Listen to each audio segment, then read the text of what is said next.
Canal Novel e Fanfic narradas. Fanfic The Witcher Senhor do Império.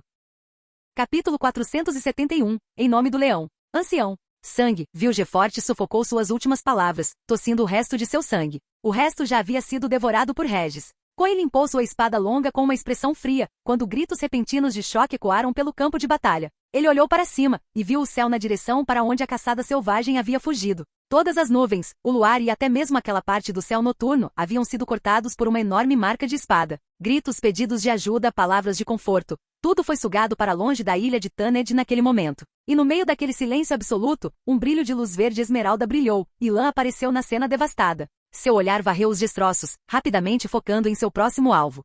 Tissaia perderá a conta de quantas vezes a situação se invertera naquela noite. Mas esta, ela sabia, poderia ser a mais importante. Primeiramente, permita-me apresentar minhas mais profundas desculpas, Lady Tissaia, disse Lan, sempre muito educado. Tanta coisa aconteceu esta noite, e todos nós perdemos mais do que podemos mensurar, especialmente a Irmandade. Tissaia tremeu violentamente. Ela ainda não havia assimilado completamente o que havia acontecido com a ilha de Tanned, mas agora ela entendia, não haveria mais ilha de Tanned. Obrigada, pelas suas condolências, Duque Lannister, disse ela calmamente. Se não fosse pela sua intervenção, ninguém pode dizer como esta noite poderia ter terminado. Baixando a voz, a diretora acrescentou, mas como você pode ver, precisamos urgentemente de ajuda. Sua generosidade é conhecida em todo o norte. Poderíamos pedir à Irmandade que nos conceda alguma. Falaremos disso depois, disse Lan gentilmente. O que importa agora é compensar os danos e ajudar os feridos. Fornecerei aos feiticeiros tudo o que precisarem. Tissaia ficou em silêncio. Ela percebeu então que a Irmandade, como instituição, poderia não sobreviver a isso. Obrigada, disse ela por fim. Mas enquanto seus olhos vagavam pelo gelo cristalino e pelas nuvens ainda abertas acima, era tudo o que ela podia oferecer. Sua mão tocou pingente em seu pescoço. Então, de repente, ela perguntou, Francesca morreu? Lan assentiu. Os elfos vão precisar de um novo orador. E a caçada selvagem? Era a caçada selvagem, não era? Lan deu uma risada fraca, mas não respondeu. Em vez disso, seu olhar varreu o círculo de feiticeiros ao redor deles, e então ele perguntou quase distraidamente, parece que algumas pessoas estão desaparecidas. Não? Uma coruja batia asas freneticamente no ar. Um raio atravessou o céu, a coruja se contorceu no meio do voo, girando em pânico antes de se transformar em forma humana e cair no chão. Artaud, que diabos você está fazendo? O membro baixo e robusto do capítulo dos feiticeiros emergiu da invisibilidade, seu olhar frio e fixo na desgrenhada Filipa. Preciso de soldados redanianos para me escoltar. Estou deixando esta ilha. Não há mais soldados redanianos aqui. E você, ousa me pedir proteção? Um traidor do norte ousa ficar de pé e falar comigo sem correr? Se não houver soldados, então me diga a localização de um portal secreto, um daqueles que só você conhece, algo que possa contornar o bloqueio mágico desta ilha. Artaud cerrou os dentes. Poupe-me dos discursos hipócritas. Lealdade ao norte? Você só queria usurpar a posição de Tissaia e tomar mais poder para si. E você também está fugindo, não é? Tenho certeza de que seus planos malucos lhe renderam mais do que alguns inimigos. Você está tão desesperado para escapar quanto eu. Leve-me com você. Eu juro que eu. Espere alguém. Artaud de repente lançou um raio, mas colidiu no ar com uma pequena bomba. Uma explosão de pó de dimerítio verde escuro explodiu no caminho. Artaud soltou um suspiro de alívio. Só um bruxo. House apareceu na linha de visão deles. Na mão esquerda, ele segurava outro conjunto de bombas de dimerítio. Na direita, sacava uma espada longa com cabeça de leão. Nem olhou para Artaud e seus olhos estavam fixos em Felipa. Felipa Ilharte. Em 4 de dezembro de 1264, você tentou envenenar o Duque Lannister durante sua visita a Oxenfurt, uma transgressão vil e intolerável. Além disso, em conluio com os feiticeiros Vilgefortes e Riense, você orquestrou uma armadilha. Usou magia para tomar o controle da guarda do Duque e tentou coagi-lo a participar do seu suposto plano. Isso foi chantagem pura e simplesmente vergonhosa. Portanto, você é acusado de tentativa de homicídio, envenenamento e agressão a um nobre hóspede. Você reconhece esses crimes? Felipa o encarou com uma incredulidade atordoada. Você, guarda-costas dos Lannister, você me julgaria? Mesmo que eu tivesse feito tudo isso, quem lhe deu o direito de me julgar? Nem mesmo os Lannister. Excelente. Você admite sua culpa. O tom de House era gélido. Então, em nome de Lan Lannister, Duque de Cintra, herdeiro do sangue ancião, o Leão de Cintra, eu, Casa Renveite, condeno você à morte. Você tem alguma palavra final? Ah, qual é isso? É um absurdo, disse Artaud, com as mãos pulsando com energia arcana. Mate-o logo, ele é só um bruxo. Vamos em frente. Uma voz fria o suficiente para perfurar ossos ecoou atrás dele. É melhor você não interferir. Artaud ficou paralisado no lugar. Jerome estava logo atrás dele, olhando pensativamente para o céu, onde as nuvens se acumulavam lentamente no horizonte. O frio persistente das camadas de gelo ao redor dele se espalhava pelo ar. Ao lado de Jerome estava Keldar. Ele é o criado de Lan. Ele está cumprindo seu dever, e Lan é meu aluno. Um bruxo da escola Griffin. Lan é extraordinário, não é? Disse Keldar baixinho. Ele realmente carregou a bandeira da escola Griffin, não de toda a Ordem dos Bruxos. Nunca imaginei que um dia assim chegaria. Principalmente depois que você conspirou com os feiticeiros para destruir Caer Seren. Você é Artaud Terra Nova, não é? O bruxo da escola Griffin agitou uma onda de poder em sua mão, uma onda que fez o sangue do feiticeiro gelar. Ainda há algo inacabado entre nós. E você sabe exatamente o que é. Um portal azul gelo apareceu no ar, e Eredin foi violentamente arremessado para fora dele por uma rajada de vento gélido. Ele havia perdido sua montaria, seu capacete em formato de crânio havia desaparecido em algum lugar desconhecido, e a armadura em seu corpo estava rachada, com cacos de gelo selando seus ferimentos. Sua armadura negra estava coberta de sangue, parte dele, parte de Francesca. Eredin se debateu indefeso no ar por um instante, antes que a gravidade o jogasse com força contra o chão. Felizmente, ele pousou no barranco à beira de um lago. Um enorme respingo irrompeu. Ele sentiu uma torrente de lama do lago invadir sua armadura, enquanto seus órgãos internos se agitavam, cada um lutando para ser o primeiro a subir por sua garganta. Eredin estremeceu violentamente, sem saber se era por causa da água congelante do lago, da dor que atormentava seu corpo ou daqueles olhos dourados e leoninos que ardiam em sua memória e que ele não conseguia afastar, não importava o quanto tentasse. Era um estado vergonhoso, mas ele estava vivo. Mas o alívio da sobrevivência desapareceu no momento seguinte, dissipando-se quando ele avistou 2 cavalos na beira do lago, brancos da crina à cauda, bebendo água calmamente. Seus cascos dianteiros estavam mergulhados na água rasa e assustados com o súbito mergulho de Eredin, eles ergueram a cabeça. Gotas escorriam dos cantos de suas bocas. O que arrepiou Eredin foi isto. No topo de cada uma de suas cabeças havia um chifre espiral, tão longo quanto o antebraço de um homem. Droga! Unicórnios! O rei da caçada selvagem instintivamente levou a mão às costas e puxou sua espada larga, apenas para descobrir com um sobressalto que o que ele segurava era apenas o cabo. Claro, aquele golpe da criança de sangue anciã quebrou sua espada ao meio. Felizmente, os unicórnios não atacaram assim que viram Eredin em seu estado miserável. Em vez disso, após soltarem um relincho estridente, viraram-se e galoparam para longe. Eles ficaram assustados, mas não com Eredin. Ouviu-se o som de cascos trovejando atrás dele, e logo depois ouviu-se o inconfundível som de canto. Eredin exalou alívio e virou a cabeça para ver uma unidade de cavalaria se aproximando. Eles não usavam a temível armadura óssea da caçada selvagem. Em vez disso, vestiam uma cota de malha composta por anéis de aço interligados tão pequenos que desafiavam a crença, uma armadura que se ajustava ao corpo como lã tecida. Por baixo, usavam jaquetas vermelhas e capacetes emplumados, e de suas costas esvoaçavam mantos em tons brilhantes, escarlate, ocre e roxo-vinho, como o céu ao anoitecer. A maioria dos cavaleiros tinha cabelos pretos, exceto o líder, cujo cabelo era de um tom de cinza dourado. Ele também não era cavaleiro. Usava uma túnica longa, um medalhão de esmeralda do tamanho de um polegar, preso a uma corrente de ouro no peito, e um cajado preso à lateral do cavalo. Seus olhares se encontraram e o silêncio caiu entre eles. Permaneceu assim por um tempo. Por fim, Eredin quebrou. Ele apontou para os unicórnios em retirada. Avalá Kagá. O que houve com eles? O corpo do rei Alberon teve um pequeno problema, então não tivemos escolha a não ser tirar um pouco de sangue do chefe unicórnio. É por isso que eles têm estado mais irritados ultimamente. Aposto que você não só tirou o sangue dele, você matou a maldita coisa também. Eredin cuspiu ferozmente. Você deveria ter caçado mais. Unicórnios são muito mais úteis do que apenas o sangue. Eles podem nos ajudar a abrir portais com mais eficiência, e agora precisamos. Esta não é a hora em que chegamos aqui, Eredin. Avalá Kagá balançou a cabeça. O que aconteceu com você? Eu esperava que você ficasse do outro lado um pouco mais, e voltasse com mais gente. Se eu não tivesse percebido seu portal se abrindo onde não deveria, eu poderia não ter trazido o esquadrão imediatamente, e você estaria em perigo real. O sábio élfico perguntou suavemente. O que aconteceu? Eredin tremeu violentamente novamente, o que chocou Avalá Kagá profundamente. Ele não conseguia imaginar o que poderia ter aterrorizado o rei da caçada selvagem daquele jeito.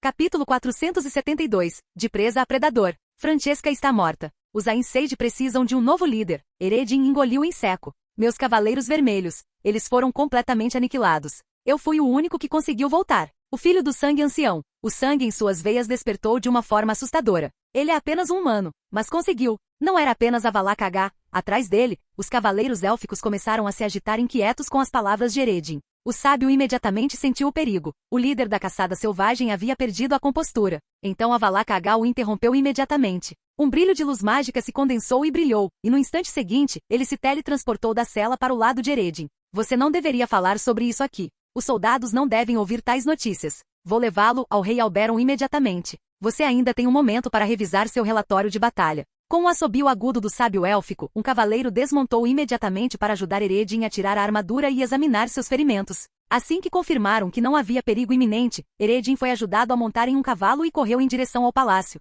Durante todo o processo, Eredin permaneceu atordoado, com a mente repetindo a batalha que ele acabará de enfrentar. O medo que ele mal conseguiu suprimir ressurgiu novamente, uma emoção que ele não sentia há séculos. De repente ele estremeceu mais uma vez involuntariamente quando a imagem retornou e aquele golpe de espada cortando tudo em seu caminho. A barreira de Francesca se estilhaçou como vidro, e ela morreu diante de seus olhos. E ainda assim, nas profundezas de seus pensamentos, Eredin não conseguia se livrar da sensação de que aquele chamado Lannister, o filho do sangue ancião, havia se contido. Porque depois de matar Francesca ele não insistiu no ataque. Em vez disso, disse uma única frase a ela. Ainelle, vá para casa e diga ao seu rei Alberon para estar pronto. Eredin ainda se lembrava daqueles olhos dourados e escuros, como os de um leão. A era de rastrear e caçar o sangue ancião acabou. De hoje em diante, é o sangue ancião que irá caçar você. O que isso significa? Eredin levou a mão ao peito de repente. O ferimento enfaixado latejava levemente de dor, mas ele não sabia. O cavaleiro que o tratara não sabia. Nem mesmo o sábio élfico Avalak H sabia. Bem no fundo daquela ferida havia uma marca gravada que ninguém havia detectado.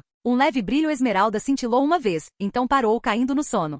Com a caçada selvagem interrompida, os elfos de Ainelle não representariam mais um problema para Lan, pelo menos não por um longo tempo. Mas as consequências na ilha Tanned perdurariam por algum tempo. Deixando de lado o colapso completo do Palácio de Aretusa devido à Batalha Tripla, quase todos os outros edifícios da ilha também sofreram destruição devastadora. Parte disso veio das ondas de choque da magia de Lan. Mas havia outras causas também. Os magos nilfgaardianos fugindo em caos durante a batalha e os cavaleiros dispersos da caçada selvagem que Eredin havia arrogantemente despachado no início. Embora a maior parte da caçada tivesse sido aniquilada no Palácio de Aretusa, quase todos os magos capazes de lutar haviam se reunido lá, intencionalmente ou não, deixando o restante da ilha vulnerável. As unidades dispersas ainda conseguiram causar estragos em Tanned. As forças de socorro das diversas missões diplomáticas chegaram tarde demais.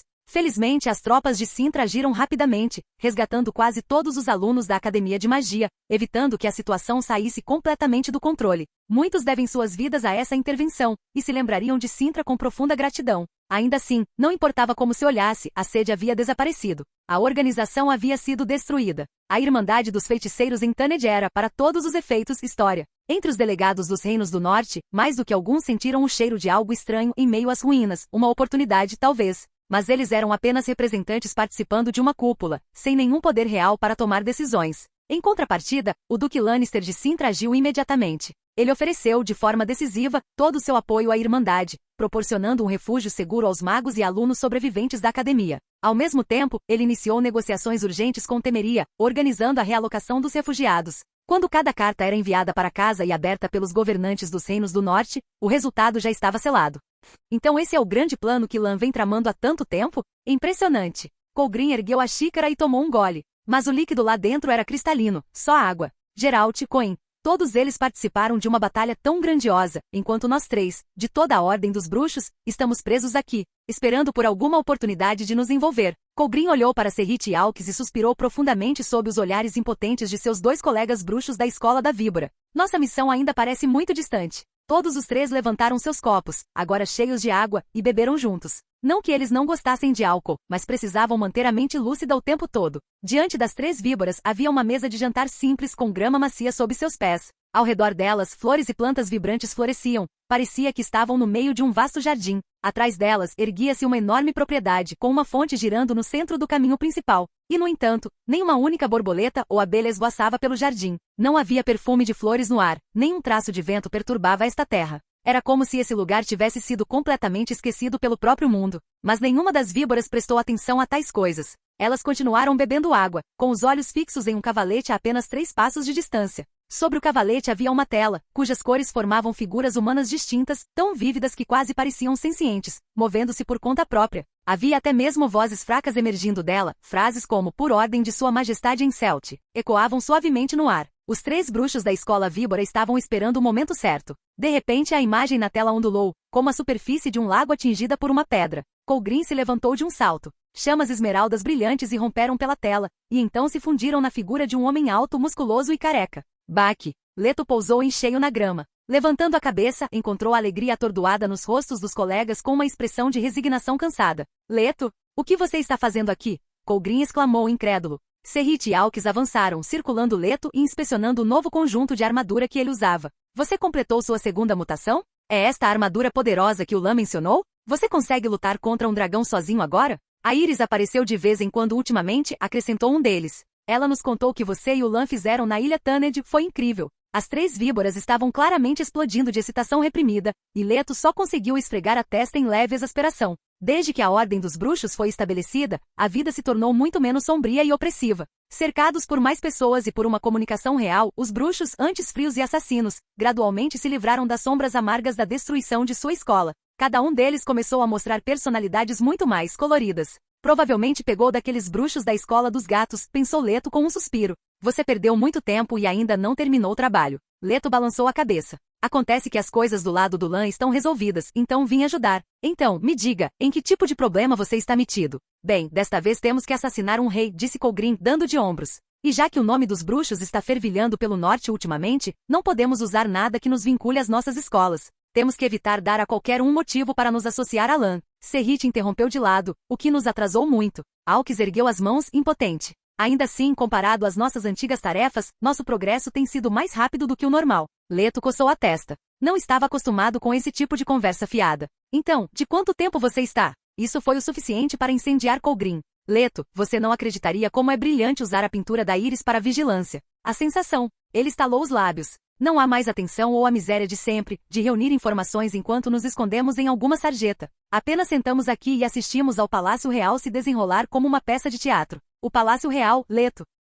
E à noite podemos nos revezar para descansar na mansão. Chega de nos amontoarmos em chaminés ou sob palheiros. Leto sentiu uma dor de cabeça se formando. Vá direto ao ponto. O povo de Caeden pendurou a pintura que estamos usando no salão principal. Nas últimas noites, mapeamos as rotações da guarda e elaboramos o esquema de defesa do palácio. Conseguimos até a agenda do rei em Celt para os próximos dias. O único problema é que a pintura está no salão, o que dificulta encontrar o momento certo para atacar. Não podemos nos dar ao luxo de revelar o segredo de Iris só por uma tentativa. Nossa ideia era, assim que as notícias de Tanned chegarem aqui em alguns dias, o palácio estará um caos. Isso pode nos dar uma oportunidade. Leto assentiu firmemente enquanto Colgrin explicava. Então ele ofereceu algo que nenhum deles esperava. Podemos atacar hoje à noite. Vamos direto ao ponto. Os 3 bruxos víbora congelaram. Se você já mapeou o palácio, tudo o que precisamos é confirmar onde fica o quarto de Encelt esta noite. O dedo de Leto traçou a rota no ar. Assim que saírem da pintura, separem-se e escondam-se. Depois, acendam fogo em 3 locais diferentes do palácio para afastar os guardas.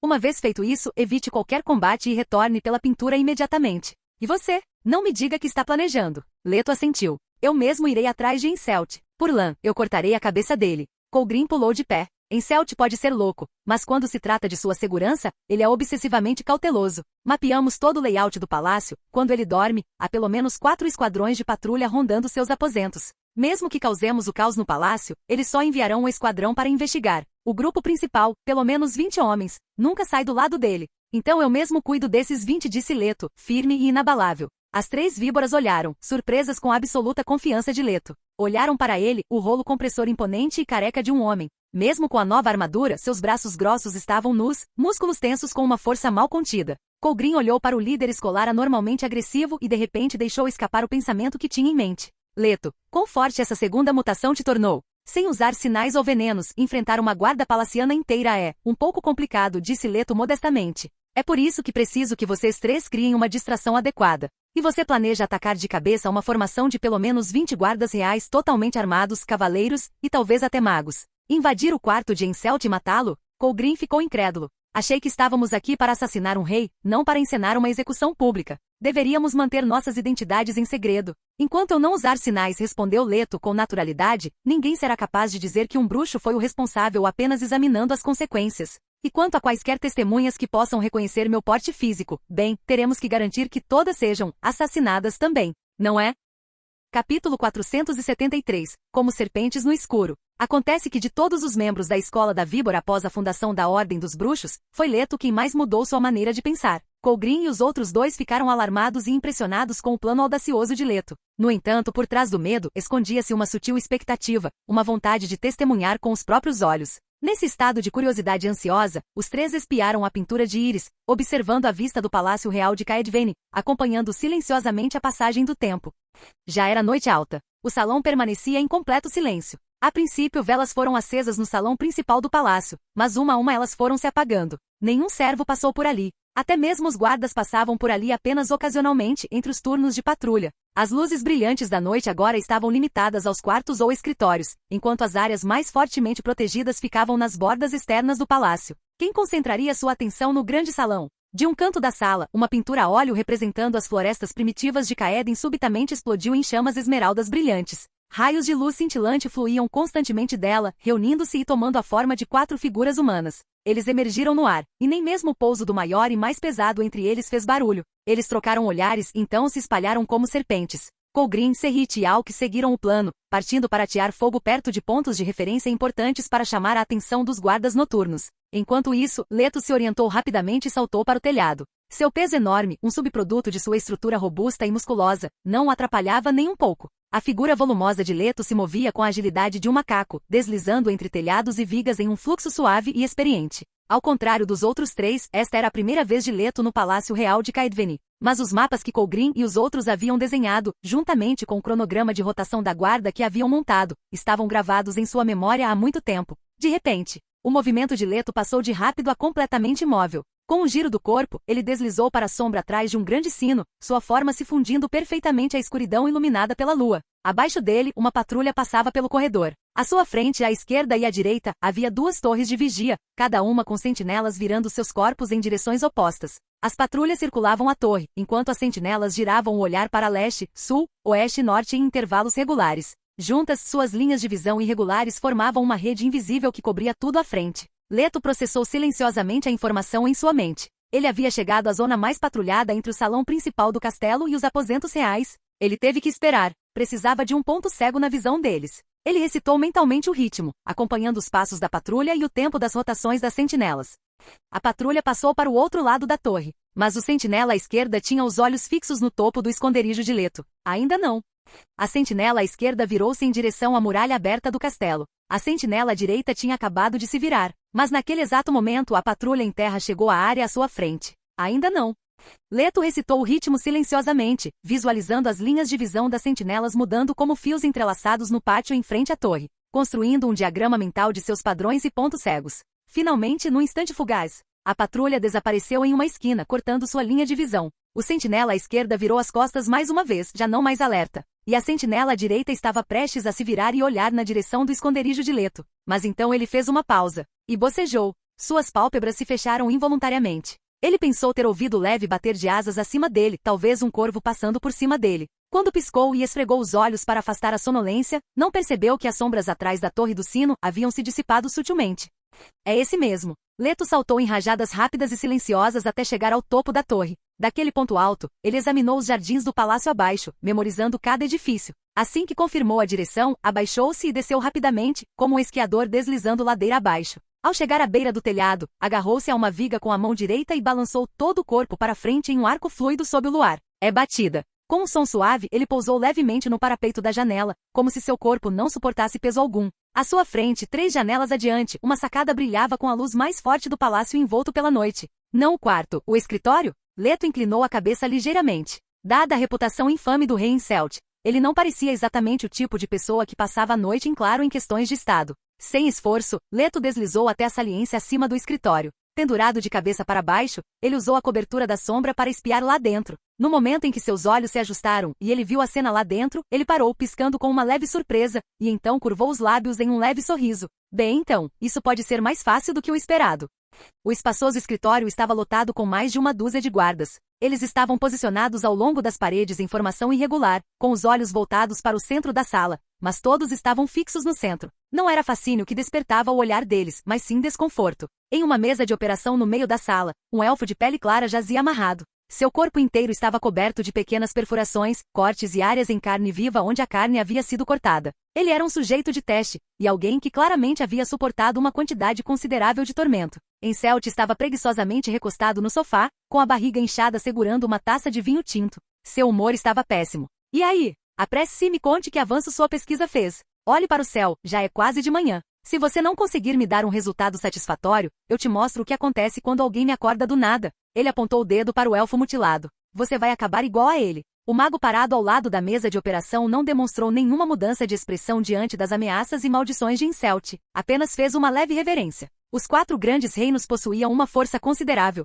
Assim como Temeria já teve Tris, Keira e Ferkart servindo como magos de alto escalão, Caeden não tinha um, mas um conselho de conselheiros inteiro. Entre um conselho de magos da corte, sempre há 1 ou 2 cujo brilho eclipsa os demais, tanto que os outros são frequentemente esquecidos. Tomemos como exemplo Sabrina Glevissig, hoje amplamente conhecida como a filha da selva de Caedveni. Ela serviu como principal conselheira do reino por anos, com reputação e poder que superavam em muitos de seus pares no conselho. Sabrina também era conhecida por seu temperamento explosivo, o que tornava seu relacionamento com outros magos do conselho notoriamente tenso. No momento, ela estava na ilha de Tanned e ainda não havia retornado, deixando a porta aberta para que os outros pudessem obter favores do rei. Majestade, disse o mago com um sorriso, eu não ousaria perturbar seu valioso descanso a menos que tivesse feito um avanço real. Enquanto falava, ele virou a mão para revelar um pequeno frasco de vidro e cerâmica em sua palma, brilhando fracamente com uma suave luz azul. Incelt franziu a testa. Isso é, uma bomba de vento do norte? Desde que Lan abriu caminho com sua carnificina nas guerras do norte, todas as nações passaram a levar a magia e os não-humanos muito mais a sério. E depois que Lan restabeleceu a ordem dos bruxos, os próprios bruxos voltaram a chamar a atenção da elite do norte. Todos concordavam em uma coisa, qualquer coisa que Lannister apoiasse tão fortemente tinha que ter valor real. Assim, magos e conselheiros dos principais reinos retomaram seus estudos sobre tudo relacionado aos bruxos. E dentre o arsenal dos bruxos, as bombas alquímicas foram as primeiras a chamar a atenção de Caeden. Essas armas, originalmente pesquisadas por feiticeiros e alquimistas, mas aperfeiçoadas por bruxos, nunca foram populares entre a classe dominante, principalmente devido ao seu alto custo e impraticabilidade. Afinal, na sociedade humana, qualquer problema que uma bomba pudesse resolver geralmente poderia ser resolvido com a mesma eficácia por uma adaga ou uma flecha. Mas Incelt tinha um gosto especial por essas bombas alquímicas por uma razão simples, diversão. Os vários métodos de uso de bombas para matar seres não humanos, queimaduras, envenenamento, congelamento, fragmentação, o excitavam de uma forma que lâminas ou chicotes comuns simplesmente não conseguiam. Então você me arrastou para fora da cama no meio da noite só para congelar outro elfo? Perdeu completamente a cabeça, berrou Incelt. E no escritório, ainda por cima. Está tentando me matar? O mago rapidamente abaixou a cabeça e enxugou o suor da testa. Na época em que Sabrina estava por perto, ele nunca teve a chance de chegar tão perto do rei. Ele havia passado bastante tempo preparando a demonstração daquela noite. Capítulo 474, Vidro, Sangue e Silêncio. Majestade, o senhor não nos ordenou que continuássemos inovando no uso dessas bombas?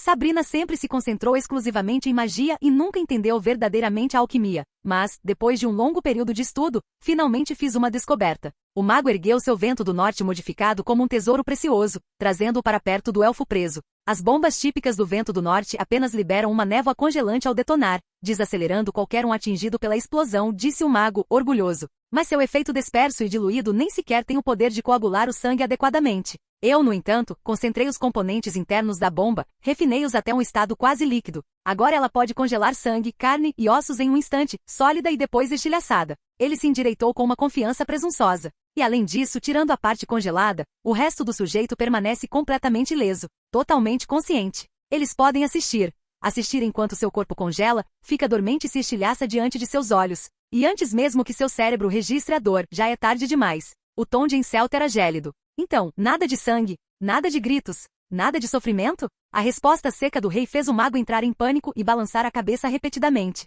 Não, majestade. Meu novo vento do norte traz um tipo totalmente novo de medo, um que transcende a mera dor, uma tortura pura e refinada. Você vai adorar, eu lhe asseguro. E não é só isso, o mago ergueu o jarro em direção ao rei. Não tinha o formato de uma bomba, mas sim de um frasco de perfume gigante. Meu novo vento do norte é muito mais controlável. Não depende de explosões brutas, não, ele espalha seu gelo. Elegante. Preciso, explicou ele com total confiança. Isso, junto com o agente congelante liquefeito, marca um verdadeiro avanço. Depois que você experimentar, majestade, garanto que ficará. O mago continuou falando, ansioso para ganhar a atenção e o favor do rei. Ele ergueu a mão e lançou um feitiço, trazendo o elfo inconsciente de volta à vida em espasmos. Então, com um aceno, chamou seu assistente e gesticulou para que ele iniciasse a demonstração. Ele não percebeu que enquanto todos os olhos na sala estavam focados na cena que se desenrolava lá dentro, uma sombra silenciosamente entrou pela janela. A WHMM, WHSST, crack. O som suave da corda de uma besta estalando ecoou primeiro. Um instante depois, um raio perfurou a janela, quebrando o vento do norte modificado nas mãos do assistente com precisão infalível. Tudo aconteceu muito rápido. Num piscar de olhos, a arma da qual o mago se gabava, altamente concentrada, capaz de congelar carne e ossos instantaneamente, detonou com intensidade feroz. O assistente que segurava o vento do norte e o elfo ao seu lado ficaram congelados em um instante. Então chegaram os guardas que estavam por perto. A força congelante irrompeu sem parar. A mesa de operação, os livros, o lustre, o teto e o peitoril da janela, no espaço de uma única respiração, tudo foi tomado pelo gelo. Mas o mago ao lado de Henselt reagiu com uma velocidade impressionante, afinal, seus olhos estavam fixos na bomba o tempo todo. Na verdade, ele não estava nem de longe tão confiante quanto fingia estar. Estava nervoso desde o início, alerta para qualquer possível acidente com a bomba. Então, no instante em que ouviu o vidro se estilhaçar, ele ergueu uma barreira protetora, rápida, sólida e ampla, protegendo Henselt e os guardas próximos atrás dele. Eles escaparam por pouco da morte. A névoa congelante do vento do norte continuou a se espalhar por 5 respirações completas, transformando todo o estúdio em um deserto congelado antes de finalmente cessar. De um ponto de vista puramente acadêmico, a pesquisa do mago merecia reconhecimento. Quando a barreira finalmente caiu e o mago, sem fôlego, dissipou o feitiço, não esperou que ninguém mais reagisse. Imediatamente gritou: "Um assassino! Lá fora da janela! Tem um assassino!" Henselt lançou-lhe um olhar frio e então inclinou a cabeça em direção aos poucos guardas restantes. E sim, sim, sim. As lâminas foram desembainhadas. Os 4 guardas sobreviventes trocaram olhares, formando rapidamente uma formação solta enquanto se aproximavam cautelosamente da janela. Todos já tinham visto o raio antes, sabiam a direção do atacante. Quem quer que fosse, de alguma forma, havia se infiltrado no Palácio Real à noite, um feito incrível. Ainda assim, talvez tivessem calculado mal a força do vento do norte e já tivessem sido atingidos por sua rajada. O parapeito da janela congelara e rachara, agora quebradiço como uma hóstia. O aço gelado das espadas dos guardas sondava a escuridão ainda mais fria além. O inimigo parecia estar escondido ali, espreitando como uma serpente apenas esperando para uma abertura perfeita. É bom. De repente, o teto do escritório cedeu. O teto congelado desabou, caindo como estilhaços de gelo sobre todos que estavam lá dentro. E então Leto caiu. No momento em que seu corpo enorme tocou o chão, ele se lançou para frente com força explosiva, mais rápido que a gravidade. Num piscar de olhos, ele se chocou contra o grupo de guardas por trás. Ele não sacou a espada. Em vez disso, com apenas um lampejo de aço de uma adaga, ele atacou. Rápido como um raio, como uma serpente perfurando 2 espinhos com precisão milimétrica. Com 2 baques surdos, metade dos guardas já estava caída. O terceiro guarda finalmente reagiu, rugindo enquanto erguia sua espada. A adaga fina colidiu com a lâmina de aço 5 vezes maior. Mas naquele momento, o guarda não sentiu que estava diante de uma adaga. Parecia um machado. Seu pulso dobrou-se para trás de forma anormal sob a força. Sua própria espada foi esmagada contra sua garganta, e antes que pudesse resistir, a força bruta do assassino arrastou a lâmina por seu pescoço. Rachadura. Aço e carne estalaram em uníssono. Apenas um guarda permaneceu. Leto encarou o homem com os olhos arregalados e aterrorizados. Mas não ergueu a adaga. Em vez disso, estendeu a mão esquerda, agarrou o pescoço do homem e o içou sem esforço algum, como um pintinho balançando-o para trás bem a tempo de se proteger. É bom. O mago lançou uma bola de fogo com toda a força mágica que conseguiu reunir. Mas o feitiço não era para queimar. Ele rasgava, dilacerava, detonava. O calor explodiu violentamente dentro do corpo do infeliz guarda. Ele se tornou uma bomba viva, sua carne e ossos explodindo em todas as direções. Leto, protegido atrás dele, saiu completamente ileso. O mago encarou o assassino, que agora tinha toda a atenção voltada para ele. Respirou fundo. Essa constituição física, força imensa, velocidade assustadora. Havia menos de 10 passos entre eles. E ele só tinha um feitiço restante. Mas ele era um feiticeiro. O homem à sua frente? Apenas um assassino. Um feitiço seria suficiente. O mago rapidamente conjurou outra bola de fogo, enquanto Leto se agachou, como um tigre atravessando uma tempestade de sangue, lançando-se em uma investida completa. Sua adaga estava erguida e a cada passo estrondoso, o chão congelado sob ele rachava e se partia. As rachaduras subiam pelas paredes, fazendo a sala inteira tremer. Era como se o estudo congelado não conseguisse suportar o peso do seu avanço, e começasse a desmoronar sob ele. O mago zombou, observando Leto avançar em sua direção com nada além de uma adaga. O quê? Ele planejou cortar a bola de fogo ao meio? Com um rugido, a bola de fogo avançou, as chamas se contorcendo e se retorcendo. Mas não foi recebido com uma adaga, foi recebido com a mão esquerda vazia. Sinal de ar frio cortante. O gelo surgiu para encontrar o fogo. Não é uma assassina. Gritou o mago, você é uma bruxa. Ele nunca terminou a palavra. A adaga não dividiu a bola de fogo, mas sim sua garganta. Leto puxou a lâmina, limpando o sangue com um movimento de pulso. Então ele se virou. O rei Henselt já estava esparramado em pânico perto das portas principais, lutando em vão. A maçaneta congelada havia se quebrado em suas mãos. Ele bateu nas portas cobertas de gelo, mas elas não se moveram. Do outro lado, os sons abafados dos gritos dos guardas ficavam mais altos, todos impedidos de entrar. Leto expirou, recuperando o fôlego. Olhou para o chão. Estava perigosamente quebradiço agora. Mais um passo forte poderia derrubá-lo. Então ele diminuiu o passo. Passo a passo, suavemente, ele caminhou em direção a Incelt. Espere, espere, gritou Incelt com a voz embargada. Quem te mandou? Vou pagar o dobro, não, 10 vezes mais. Foi ele? Foi Lani. Golpe. Leto agarrou Incelt pelos cabelos com a mão esquerda e com um movimento rápido cortou-lhe a garganta. Um segundo corte e algo redondo e úmido pendia de sua mão. Ele avaliou a situação por um momento e então piscou surpreso. No passado, assassinos da escola da víbora sempre traziam algo para provar que o trabalho estava feito, geralmente uma cabeça decepada. A essa altura, isso já era memória muscular. Mas agora, Leto deu um leve sorriso de escárnio e jogou os restos mortais de Incelt para o lado. Parou, ouvindo os gritos de pânico dos guardas do outro lado das portas. Então girou o pescoço. Com um grunhido, ele abaixou os ombros e se lançou para frente, bum, e quebrando a parede rachada e congelada. Ele pousou levemente no telhado do prédio vizinho. Alguns saltos ágeis depois, ele desapareceu na noite. Capítulo 475. A paz nunca foi uma opção. A guerra entre o norte e o sul havia chegado ao fim. Os Nilfgaardianos foram expulsos e Sintra, a porta de entrada para o norte, foi reconquistada. Após anos de conflito brutal, esperava-se que os reinos do norte finalmente desfrutassem de um período de descanso e recuperação. O tempo, ao que parecia, retornaria aos dias anteriores à guerra, e cada reino retornaria à paz e à estabilidade. Era nisso que os reis e nobres do norte acreditavam. O que nenhum deles esperava era que certas pessoas, ou mais precisamente, o indivíduo em particular, não tivessem intenção de permitir que o norte permanecesse muito quieto. Com nações inimigas cada vez mais fortes, com inimigos observando-as avidamente a cada passo e com ameaças apocalípticas cada vez mais próximas, uma vida pacífica seria nada menos que suicídio. O norte gelado precisava ficar um pouco mais quente.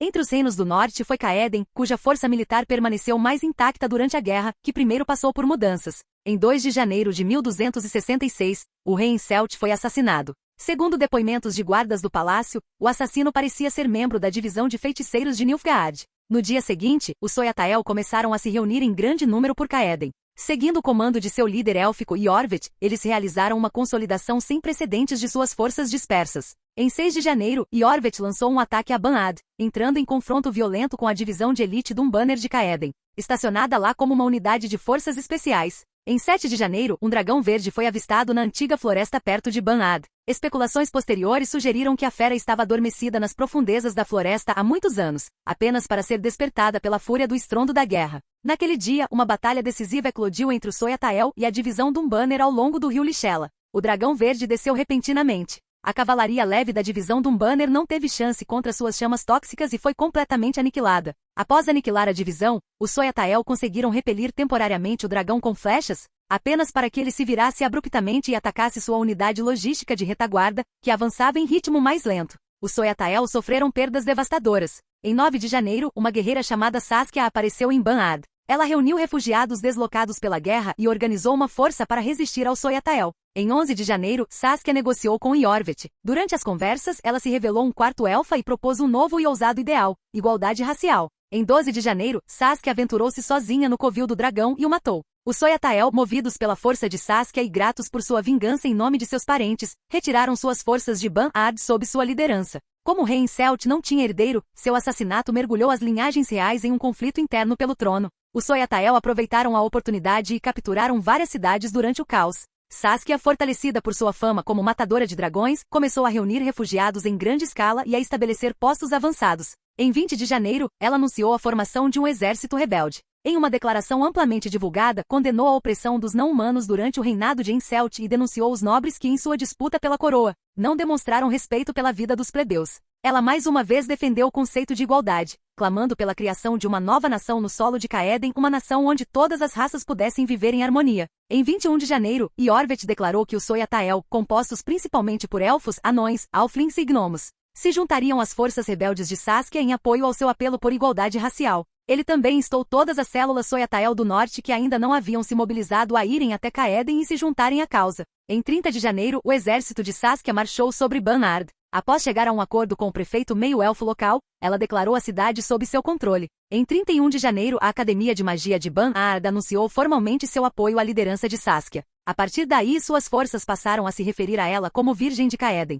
Banard pode não treinar seus aprendizes tão profissionalmente quanto Aretusa na ilha Thaned, mas ainda é uma academia de magia, certo? Saskia deu de ombros para Lan com um tom casual. E é uma escola só para meninos também, deve ajudar a quebrar a dinâmica estranha que vocês têm com todas essas magas sob seu comando. Naquela mesma manhã, ela estivera dando ordens em Caeden. Agora, em segredo, ela estava no gabinete real do Palácio de Cintra, informando o renomado Duque Lannister sobre os últimos acontecimentos. Enquanto ela falava, seus olhos brilhavam com crescente excitação. Lan, sua compreensão da guerrilha é incrível. Sinceramente, eu não imaginava que um bando de fazendeiros, no começo, pudesse resistir a soldados profissionais. E aquela estratégia que você sugeriu, tomar as áreas rurais primeiro antes de atacar as cidades, tem sido certeira.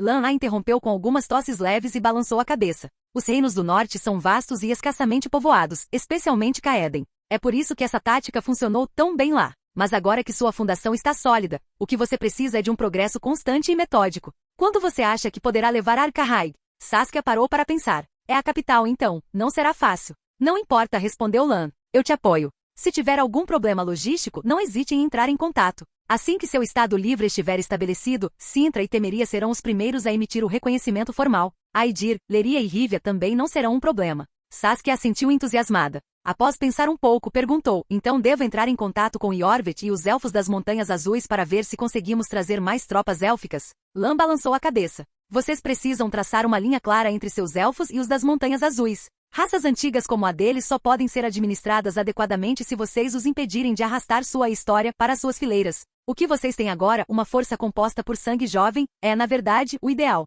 Além disso, ele soltou uma risada irônica. Os elfos verdadeiramente velhos e poderosos foram em sua maioria exterminados em suas guerras com os humanos. Quanto aos mais jovens com algum espírito real, a maioria já está no Soyatael. Os que ainda se escondem nas Montanhas Azuis são apenas um bando de supostos anciãos e políticos, apegados a fantasias do passado e ao seu dogma de elfos em primeiro lugar. Eles não são guerreiros. Traga-os para cá e você estará apenas pedindo encrenca. Acho que me lembro de você, em forma de dragão, ter eliminado vários Soyatael que desobedeceram às ordens de Iorvet. Isso significa que as coisas estão em ordem agora, não há necessidade de mexer mais nas coisas. Saskia ouviu atentamente e após uma longa pausa concordou com a cabeça. Mas, acrescentou Lan, eles têm alguém chamada Ida Imean, uma sábia élfica, e ela definitivamente merece sua atenção. Fale com Iorvet por mim, obtenha mais detalhes sobre ela, reúna tudo o que puder em um relatório completo. Ela será controlada por Cintra. Os sábios élficos são incrivelmente poderosos, muito além do que você pode controlar. Deixe-a comigo. Saskia deu uma risada suave e deu de ombros.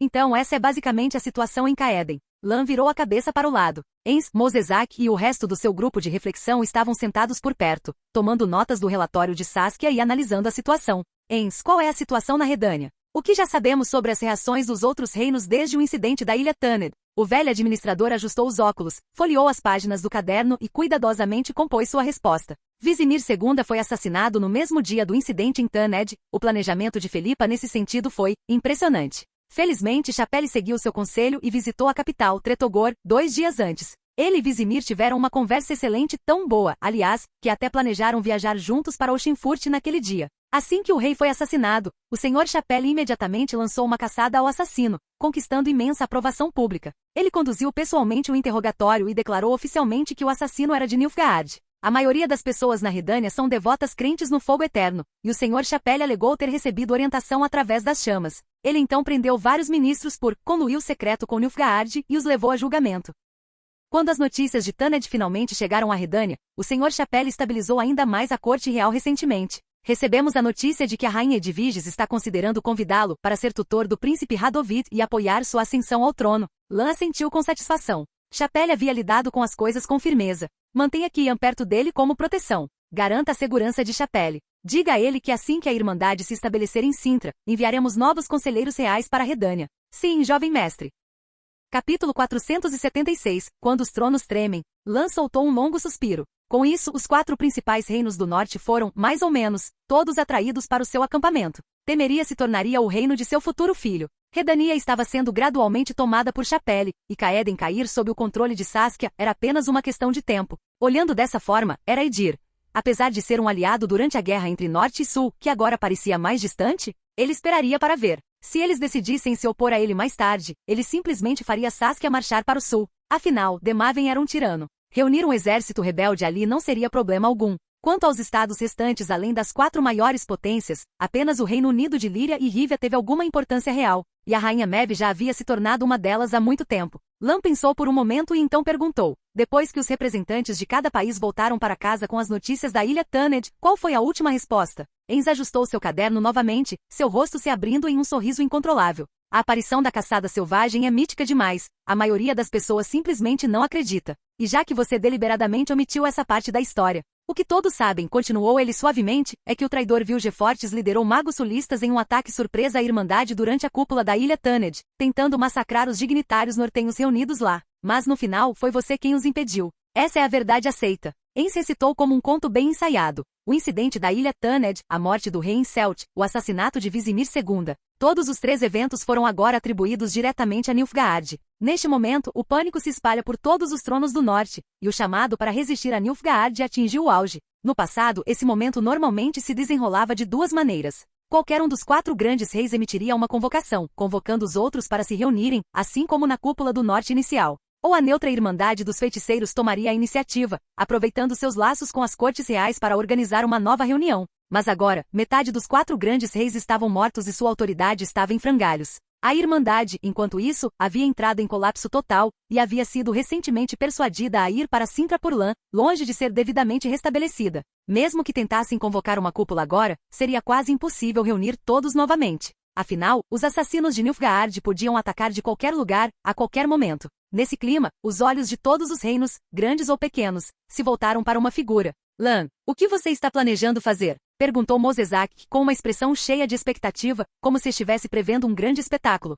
Lan passou os dedos pela superfície da escrivaninha à sua frente. Várias cartas estavam espalhadas, cada uma carimbada com o selo de uma casa real diferente, cada palavra, sincera, urgente e suplicante. As pontas dos dedos bateram levemente na mesa. Lan soltou um suspiro profundo. Neste momento, todos os reinos estão tomados pelo medo, disse ele. Olhando para o norte, parece que apenas Cintra ainda tem força para carregar esse fardo. Sua expressão era solene, seus olhos cheios de determinação justa e preocupação pelo reino. Ciri não conseguiu evitar uma risada baixa. Lan lançou um olhar para a jovem. E para que você acha que eu tenho trabalhado tanto, majestade? Então, com um gesto de mão, ele deu a ordem. Ains, redija cartas aos reis de todos os reinos do norte em meu nome. Condenaremos Nilfgaard nos termos mais fortes possíveis por suas ações vis e expressaremos nosso luto pelos monarcas caídos. Ao mesmo tempo, para protestar contra a agressão de Nilfgaard, devemos desembainhar nossas lâminas. Em tempos como estes, nenhum reino, nenhum ducado, nenhuma cidade ou vila do norte pode ficar de fora. A força do norte precisa ser unificada. Sediarei uma cúpula aqui em Cintra, assumiremos a responsabilidade pela segurança de todos os participantes.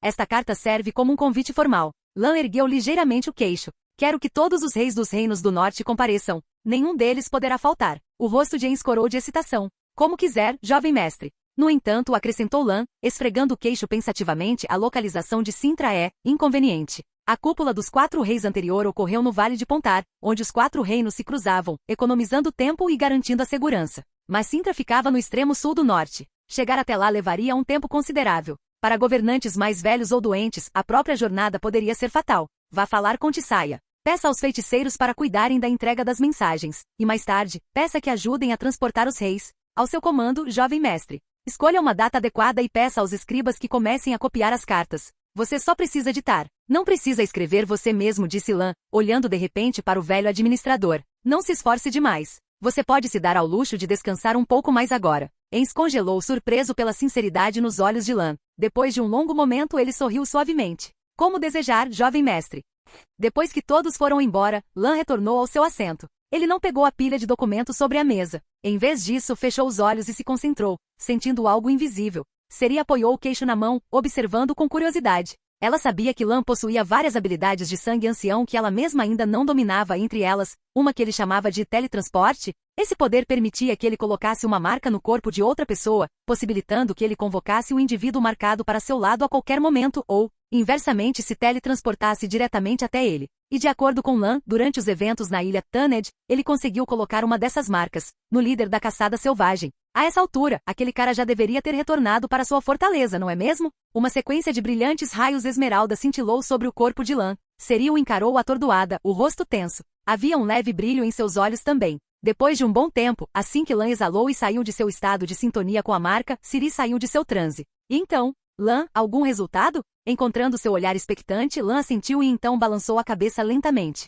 O aceno foi porque ele ainda conseguia sentir a marca teletransporte em Eredin. Ela não havia desaparecido. O balançar de cabeça, no entanto, significava que ele não conseguirá identificar a localização exata. Ele nem conseguia ativá-lo sozinho. Essa foi a primeira vez. Lan tinha uma ideia bastante clara do que isso significava. Eredin não estava mais neste mundo. A energia espacial contida em teletransporte só funcionava em alvos no mesmo mundo que Lan. Para exercer força entre mundos, ele precisaria de algo mais. Lan olhou para o painel do sistema, para um poder que ele havia ativado apenas uma vez. Na interface do sangue ancião, além de translação e teletransporte, havia uma terceira habilidade, viagem dimensional. Ele usou essa habilidade apenas 2 vezes, uma ativamente, uma passivamente, e nenhuma das tentativas terminou bem. A primeira vez foi logo após ele ter desbloqueado o sangue ancião. Inúmeros outros mundos se abriram diante dele, cada um exibindo suas presas. Se o mestre dos espelhos não tivesse intervindo, Lan teria sido dilacerado ali mesmo. A segunda vez foi um gatilho passivo, enquanto Lan estava dentro do círculo elemental de Cair Molen. Enquanto ele ressoava com as forças elementais ali para fortalecer seus signos, viagem dimensional foi ativada, puxando-o para os planos elementais. O resultado, ele foi imediatamente descoberto pelos governantes dos 4 reinos elementais e quase morto por aqueles espíritos elementais. Mais uma vez, o mestre dos espelhos o salvou. Lan escondeu o rosto nas mãos. Olhando para trás, sentia que devia alguns favores ao mestre dos espelhos. Aquele cara provavelmente estava esperando lá fora no além, esperando até que Lan finalmente estivesse forte o suficiente para transitar livremente entre as dimensões. Honestamente, Lan não estava muito ansioso para encontrá-lo novamente. De volta aos trilhos, embora os 2 primeiros usos de viagem dimensional não tenham sido exatamente agradáveis, eles ofereceram a Lan alguma ideia para superar seu dilema atual. A primeira vez não contou. Naquele momento, Lan mal havia atingido o limiar de invencível neste mundo, mas ainda não era capaz de escolher seu destino e atravessar dimensões à vontade. A segunda vez, porém, foi muito mais instrutiva. Se ele tivesse conseguido entrar no plano elemental através do círculo elemental antes, então talvez, só talvez, será que ele poderia agora encontrar um lugar semelhante no continente, algum lugar ligado à caçada selvagem, que pudesse levá-lo à terra dos Ainel, onde a caçada residia? Não era um palpite infundado. Lan lembrava-se claramente de que, na narrativa original, Ciri havia chegado acidentalmente à terra dos Ainel por meio de uma ativação descontrolada do sangue ancião, e quase fora forçada a ter um filho para o rei Alberon. Onde exatamente Ciri estava quando aquela travessia ocorreu? Lan mergulhou em pensamentos profundos, tentando arduamente vasculhar sua memória. Depois de um longo momento, seus olhos de repente brilharam. Ens, o velho administrador apareceu diante de Lan em um instante, ao seu chamado. Jovem mestre, a data da conferência de Cintra já foi confirmada? Quanto tempo aproximadamente até a chegada dos reis de cada nação? Em 10 dias, jovem mestre, respondeu Ens com um sorriso gentil. Gostaria que eu preparasse um rascunho de discurso para você? Lan pensou por um momento. Isso não será necessário. Mas vou viajar por um tempo, então você precisará supervisionar a seleção e a organização do local. O velho mordomo assentiu. Já estava acostumado com Lan correndo para todos os tipos de lugares. Mesmo assim, percebeu que se Lan estava saindo agora, devia ser algo importante. Não reclamou, em vez disso, um traço de preocupação surgiu nele. Onde você está indo? Novigrad, respondeu Lan. Capítulo 477. Através da cortina dos sonhos. Lan não conseguia se lembrar da localização exata que o conectava à terra de Ainel. Com o tempo, alguns detalhes mais sutis ficaram confusos. Mas ele sabia que havia alguém que poderia ajudá-lo a lembrar, e essa pessoa estava em Novigrad. Novigrad era a fortaleza de Chapelle e, por extensão, era essencialmente território de Lan também. O problema era que Chapelle estava em Tretogor, a capital da Redânia. Então, Lan fez um desvio para vê-lo primeiro e obteve uma insígnia que lhe permitiria comandar os guardas do templo. Nessa fase, Chapelle ainda não havia consolidado totalmente seu controle sobre Redânia. Seus laços com Lan ainda precisavam ser mantidos em certa discrição. Assim que a conferência de Cintra fosse concluída, tudo mudaria. Com os preparativos completos, um clarão de luz esmeralda brilhante sinalizou a chegada de Lan à Ilha do Templo, a ilha que abriga o grande templo do Fogo Eterno. Diante dele estava o quarto de Chapelle. Ao contrário do que os forasteiros poderiam esperar dos aposentos de um governante, o espaço mantinha apenas a dignidade e o refinamento adequados a um homem no poder. Não havia ornamentos chamativos nem exibições exageradas de riqueza, apenas elegância discreta, sem desperdício. Mas no momento em que os pés de Lan tocaram o chão, ele sentiu que algo estava errado. Quem está aí? Este é o quarto de Chapelle. Espera, você é o Duque Lannister? Havia mais alguém na sala? À medida que o efeito do teletransporte se dissipava, Lan já avistara a figura. Ainda não tivera tempo de avaliar como aquele convidado inesperado poderia interferir em seus planos. E quando o rosto do estranho começou a derreter como lama, desintegrando-se diante de seus olhos. Não é um humano, mas um Doppler? Duque Lannister, sou eu, Dudu. Percebendo a cautela de Lan, o Doppler de percepção aguçada imediatamente mudou da forma de um guarda do fogo eterno para a de um alfrin baixo, saltando sobre os pés para provar sua identidade. Lan percebeu imediatamente a verdade. O único que poderia aparecer nos aposentos de um Doppler com a sua confiança seria outro Doppler. Na época em que ajudou Chapelle a tomar o poder, Novigrad mergulhou no caos devido à guerra de gangues. Durante esse tempo, Lan encontrou Dudu, o sósia que ajudava a trupe de teatro Fox. Depois, Lan decidiu se tornar o patrocinador da trupe, encomendando diversas óperas centradas em bruxos.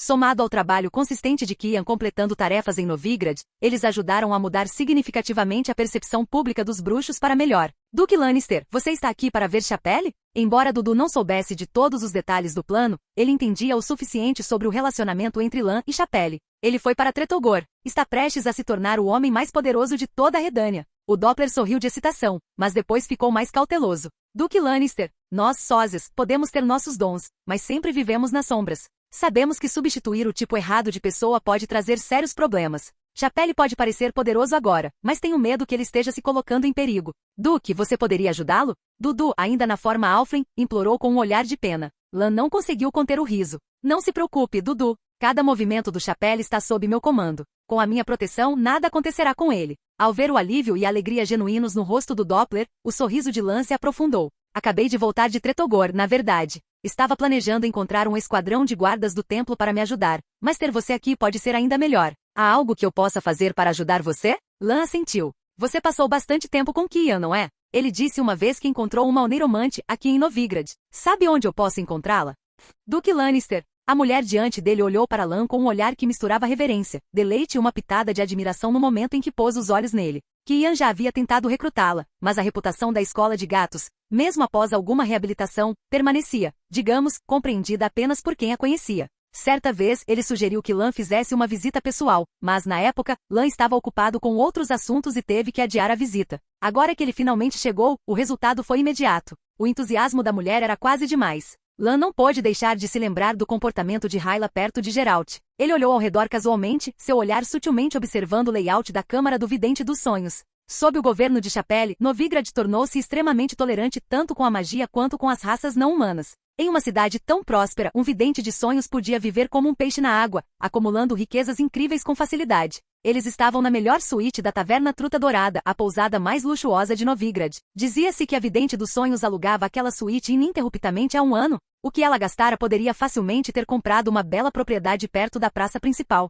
Não é de se espantar que Kian não tenha conseguido convencê-la no começo. Minhas desculpas, milady, disse Lan com um sorriso educado. Como pode ver, sou Lan Lannister. Não, como eu poderia deixar você se apresentar primeiro? A apresentação dele a pegou de surpresa, e um rubor rapidamente surgiu em suas bochechas. Ela levantou apressadamente a barra da saia e se curvou em uma reverência formal. Eu sou Corinne Tilly, uma vidente de sonhos. Lan não pôde deixar de admirá-la em silêncio. Como muitas feiticeiras e praticantes de magia, Corinne expressava sua liberdade como mulher daquela época por meio de roupas distintas e apresentação ousada. Sua parte inferior era relativamente discreta. Ela usava uma saia de cintura alta em um tom marrom esverdeado, com uma faixa verde vivo amarrada na barriga com 3 nós de borboleta. Bastante convencional. Mas sua metade superior era uma história diferente. Lan achou que até mesmo chamar aquele tecido branco de colete seria generoso. Seu pescoço, clavículas e até mesmo a parte inferior do abdômen estavam totalmente expostos ao ar livre. A luz suave da vela dançava sobre 2 curvas trêmulas e brilhantes que cintilavam com um brilho indecente. Depois de se curvar com aquele traje pouco decente, Corinne educadamente puxou uma cadeira para Lan se sentar. Dudu fungou, olhou para Corinne e depois para Lan. Duque Lannister, esperarei por você lá fora. E com isso, ele saiu do quarto e bateu a porta atrás de si com um estrondo. Todos que procuravam Corinne vinham para suas leituras de sonhos, e apesar de sua expressão atordoada ao ver o rosto de Lan, ela se recuperou rapidamente e assumiu um modo totalmente profissional. Então, Duque Lannister, que tipo de revelação você espera encontrar em seus sonhos? Lan deu um leve sorriso. Você já ouviu falar da caçada selvagem? As portas e janelas estavam bem trancadas, e as cortinas pesadas bloqueavam toda a luz do sol. A luxuosa suíte era extremamente à prova de som, e Corinne também havia feito preparativos especiais para garantir que nada de fora pudesse perturbar os dois que estavam lá dentro, e que nada lá dentro pudesse ser ouvido pelo mundo exterior. Ainda mais velas foram acesas no quarto escuro, a luz bruxuleante criando uma atmosfera vagamente íntima. Mas as 2 pessoas lá dentro estavam completamente sérias. Duque Lannister, em um instante começarei a guiá-lo para estabelecer uma conexão mental entre nós. Farei algumas perguntas sobre. Corinne fez uma breve pausa, sua conexão com a caçada selvagem. Por favor, responda honestamente. Então, você precisará tomar uma mistura de ervas para ajudar a induzir o sono. Garanto que é feita apenas com ervas calmantes. Lan inspirou. Não importa, mesmo que não sejam calmantes. Não vão me afetar. Meu corpo é único. Então vá em frente e pergunte diretamente. Tá? Os lábios de Corine se separaram levemente, e outro rubor surgiu em seu rosto, embora não estivesse claro o que ela estava imaginando. Muito bem. Primeiro, preciso que você me conte sobre a sua lembrança mais intensa e vívida envolvendo aquele indivíduo da caçada selvagem. O quarto ficou ainda mais escuro. As velas recém-acesas já estavam queimadas até um terço de sua duração. Corine ouviu em silêncio Lan contar sua batalha contra a caçada selvagem e então respirou fundo. Certo. Agora, preciso que você segure minha manga. Continue falando sobre ele e sobre seus encontros. Tente imaginar o mundo dele e como você acha que alguém pode alcançá-lo. Lan se ajustou, deitando-se em uma posição mais confortável. Para sua surpresa, Corine foi até a mesa lateral e tirou um suéter de tricô pela metade. Sua mente é excepcionalmente poderosa. De agora em diante, preciso que você relaxe completamente os nervos.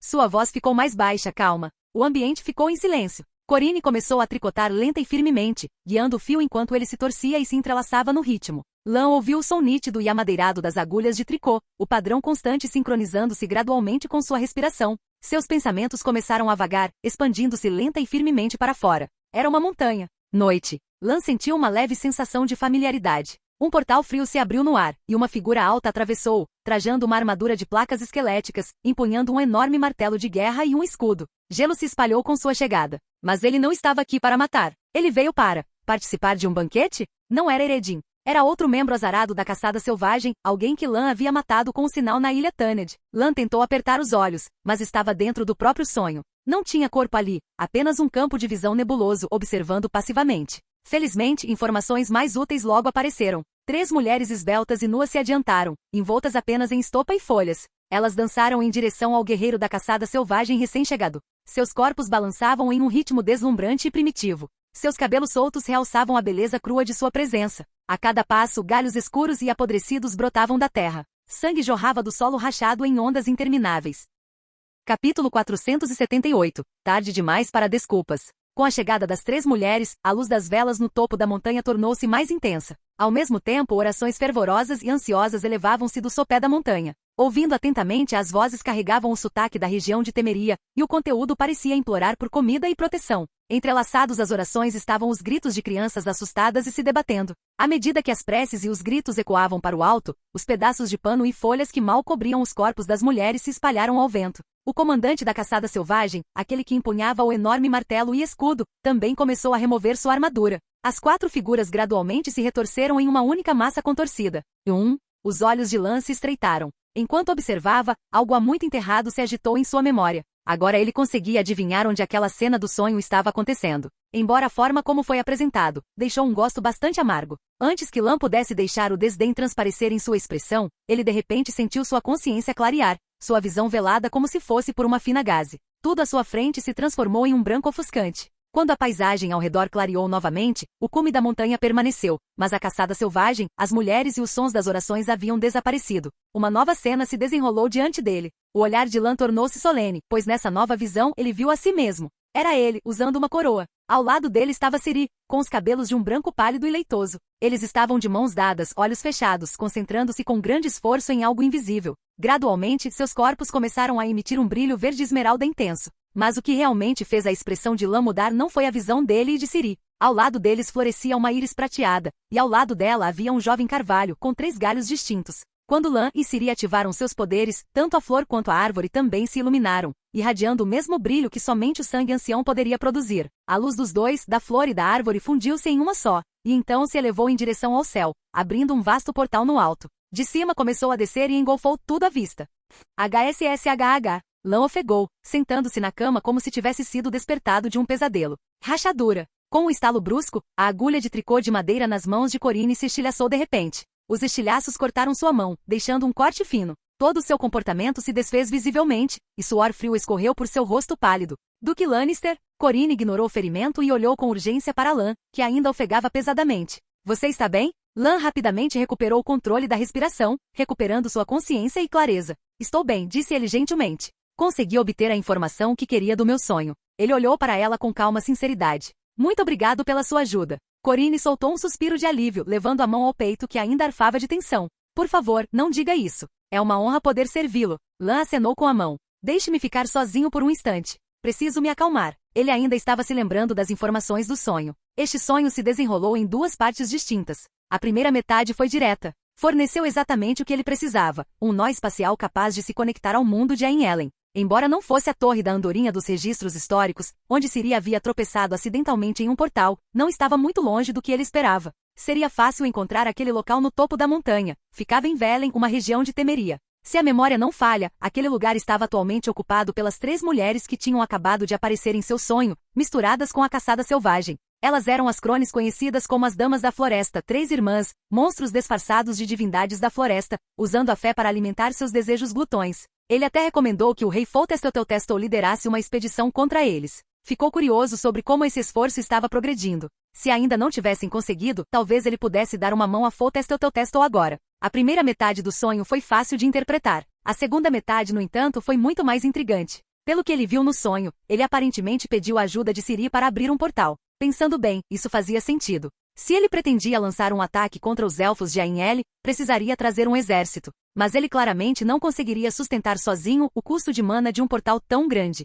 Precisaria de outro portador do sangue ancião para ajudar a canalizar o poder do tempo e do espaço. O problema era que, não eram só ele e Ciri que empunhavam o sangue ancião. Lan respirou fundo, forçando-se a se acalmar novamente. Havia algumas coisas que você não podia simplesmente negar, evitando-as. Antes de tudo, os sonhos carregam intenção. A íris prateada e o carvalho deviam ser representações simbólicas de pessoas reais no mundo real. Mas talvez ele nunca os tivesse visto antes, portanto, ao contrário de Ciri. Sua mente não tinha uma imagem concreta para associar a eles e teve que expressá-los dessa forma simbólica e ambígua. Atualmente apenas ele e Ciri eram conhecidos por possuírem sangue ancião. Qualquer portador recém-emergido só poderia ser descendente de um deles. Ciri estava fora de questão por enquanto. Restou apenas ele. A íris prateada era fácil de adivinhar. O emblema real de Temeria era exatamente isso, uma íris prateada. Provavelmente era seu filho com Ada, uma nova herdeira do sangue ancião. Quanto ao carvalho, Duque Lannister, a vidente Corine olhou para Lan com preocupação enquanto sua expressão mudava rapidamente, preocupada que o leão de Cintra pudesse ter sofrido algum acidente sob seu feitiço.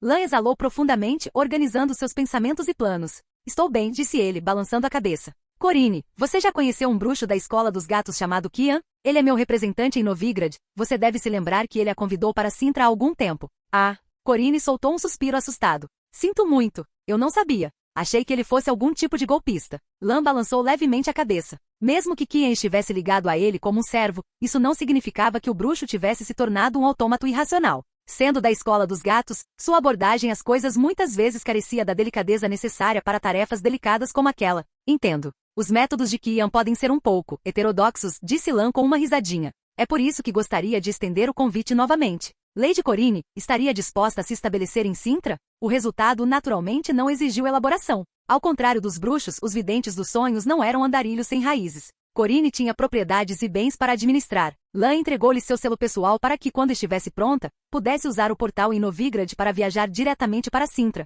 onde seria devidamente acomodada. Quanto ao próprio Lan, ele não podia mais justificar o atraso. Depois da batalha na ilha Tanned, ele já havia confirmado. Tinha um filho em algum lugar de Brokilon. E agora, com a caçada selvagem severamente enfraquecida por seu recente ataque, a maior ameaça havia sido neutralizada. Não havia mais desculpas. Ele havia dito a si mesmo que haveria tempo, depois da guerra, depois do próximo passo, depois da próxima crise. Mas a verdade era mais simples e muito mais humana. Ele hesitou, não por estratégia, mas por medo. Porque no fundo, ele ainda era o mesmo transmigrante que chegará a este mundo muito jovem, muito despreparado, sem nunca imaginar que a paternidade faria parte do seu destino. Ele não sabia que tipo de pai poderia, ou deveria ser. Ele nem sabia se seu filho era menino ou menina. E com as dríades, as coisas eram ainda mais complicadas. Ele conhecia seus costumes. Mulheres como Eli não formavam laços emocionais profundos com os homens, muito menos com os pais de seus filhos. Até mesmo os laços familiares entre as dríades eram moldados por uma lógica diferente. Desapegada. Funcional. Alheia à sensibilidade humana. Mas nada disso mudou a única coisa que agora queimava claramente em seu coração. A criança era dele. E chegou a hora. Com firme determinação, Lan lançou teletransporte. Seu destino, cidade de Brokilon. Um brilho de luz esmeralda brilhante iluminou o gabinete do prefeito. Levin, que estava organizando a papelada com sua secretária, congelou. Ele estava muito familiarizado com aquele brilho. Imediatamente levantou-se, curvou-se e preparou-se. À medida que a luz desaparecia, revelava uma figura familiar e imponente. Levin ofereceu uma saudação sincera. Vossa Graça.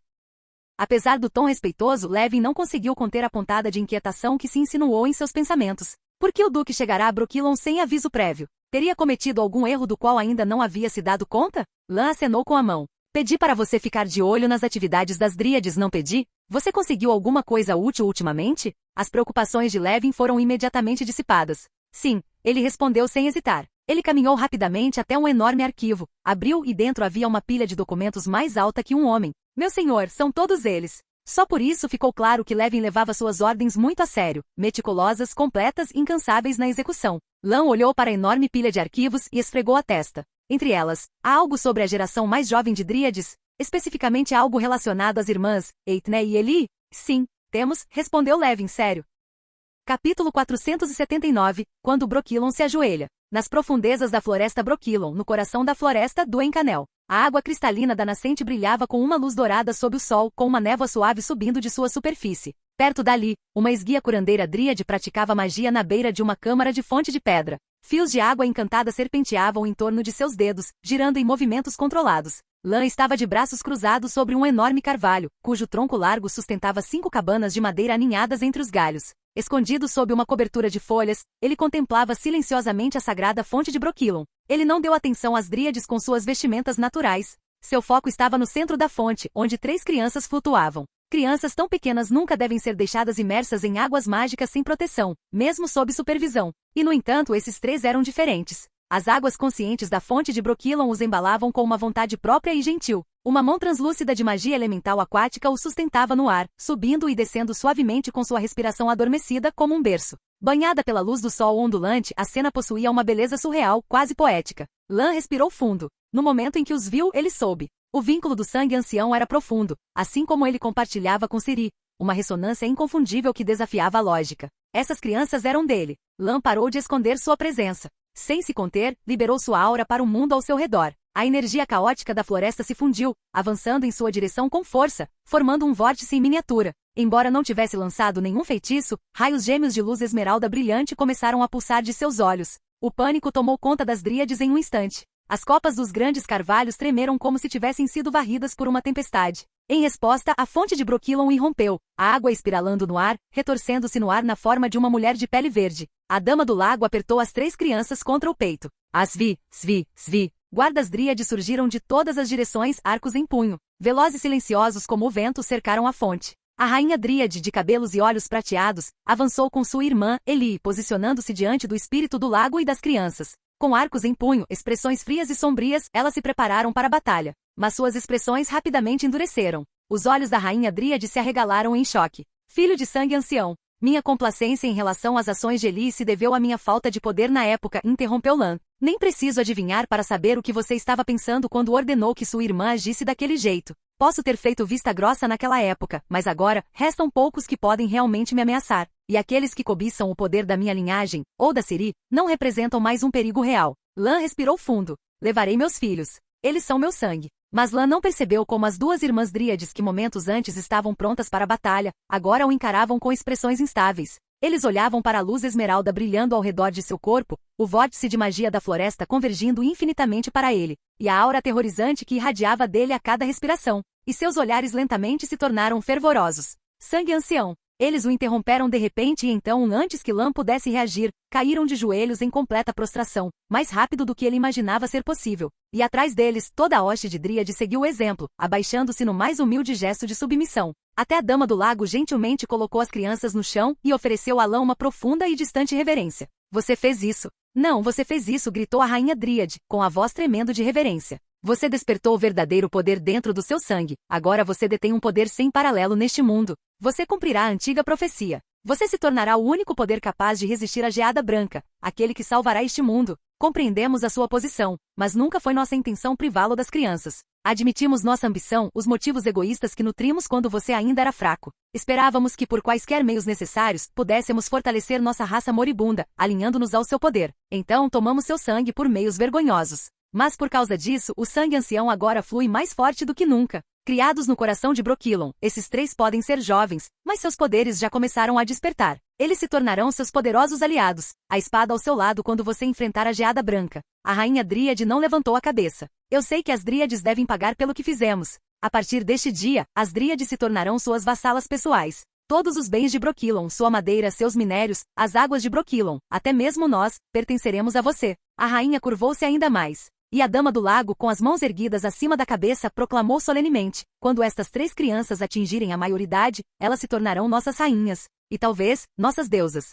O Duque Lannister. Foltestelteltestel ergueu o queixo. A que devo a honra da sua visita hoje? Sua Majestade o rei se virou ligeiramente, revelando um perfil bonito o suficiente para ser estampado em moedas e guardado como item de coleção. Ou talvez, acrescentou, você tenha vindo me dar instruções pessoais sobre a próxima cimeira de Cintra. Temeria a capital vizinha Palácio Real. Mais uma vez, Lan sentou-se em frente ao rei Foltestelteltestel, cara a cara. A postura e o tom do rei foram quase suficientes para fazer Lan cair na gargalhada. Felizmente, ele conseguiu se conter e rapidamente ajustou seu comportamento. Se as palavras do meu mensageiro foram de alguma forma ofensivas a Vossa Majestade, disse Lan enquanto se levantava e fazia uma leve reverência, então permita-me pedir desculpas em seu nome. Providenciarei para que ele seja devidamente repreendido quando eu retornar. Quanto à próxima cúpula de Cintra, ainda precisarei do generoso apoio de Vossa Majestade.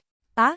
E o que exatamente posso fazer por você, Duque Lannister? Lan deu uma risadinha. Embora eu tenha alcançado alguns resultados menores na luta contra Nilfgaard, Cintra acaba de ser restaurada. Comparados a uma nação tão histórica quanto Temeria, nossos alicerces ainda são bastante superficiais. Embora os outros reinos do norte tenham concordado relutantemente em comparecer à cúpula por cortesia, quando se tratar de negociações reais, precisaremos de um rei de verdadeira estatura para ganhar a confiança deles, alguém como você. O rei Foltestelteltestel soltou um bufo frio, mas a rispidez em sua expressão se suavizou. Então você quer que eu o apoie? Que eu apoie propostas que você ainda nem me mostrou, na frente de todos os reizinhos do norte? Lan deu um leve tapa na testa. Um lapso da minha parte. Eu deveria ter preparado a pauta com antecedência. Vou rascunhá-la e enviá-la formalmente em breve. Foltestelteltestel assentiu com orgulho aristocrático e fez um gesto de desdém com a mão. Atrás dele, o atendente de vinhos deu um passo à frente e habilmente encheu novamente a taça do rei. Deu um a ele também. Lan recebeu então um copo do melhor hidromel de amora. Não precisa se preocupar com os canais oficiais depois que a pauta estiver pronta. Você tem feiticeiros, não tem?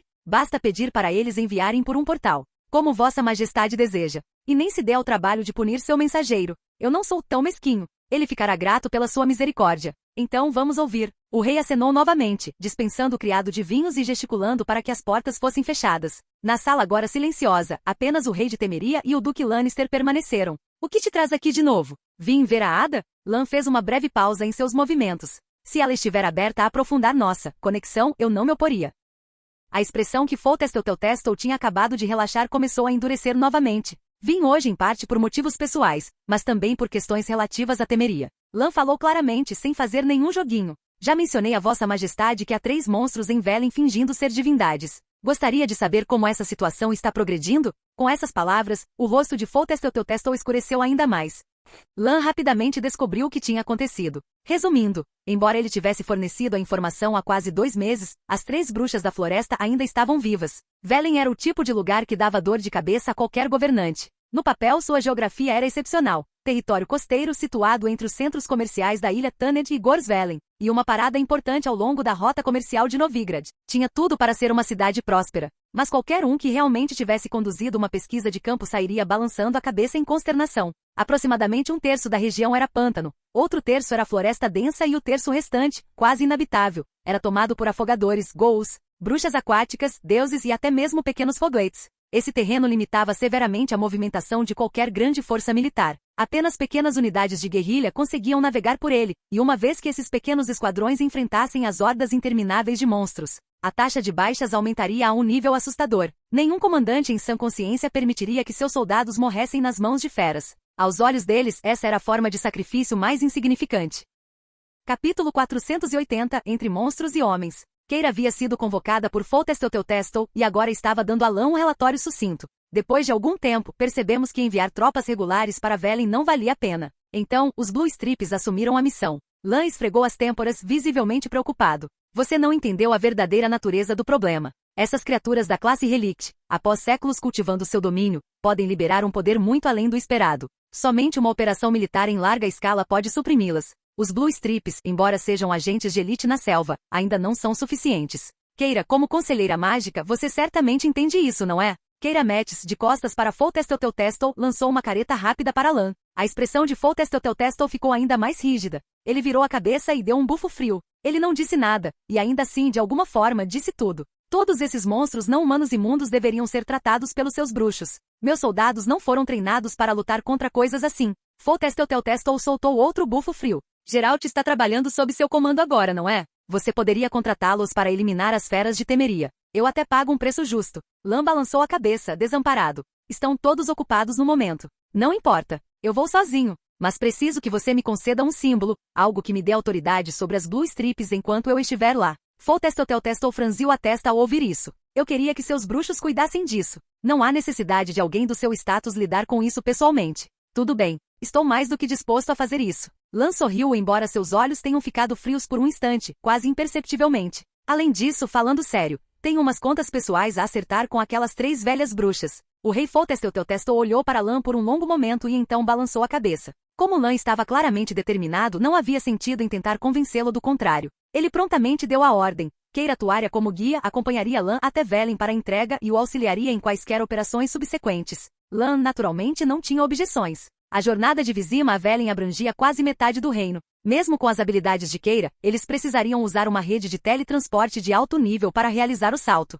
Lan a seguiu pelos corredores do Palácio Real de Vizima, revisando silenciosamente as informações que tinha sobre Velen, contemplando os potenciais problemas que os Blue Strips poderiam estar enfrentando e quais soluções ele poderia realisticamente apresentar. De repente, Keira parou abruptamente. Lan, pego de surpresa, quase colidiu com ela, e seu nariz foi imediatamente tomado pelo aroma de canela e cardamomo. O que foi? Lan franziu a testa. Keira não respondeu. Apenas deu de ombros e gesticulou para a frente. No final do corredor de mármore estava uma mulher com cabelos ruivos flamejantes.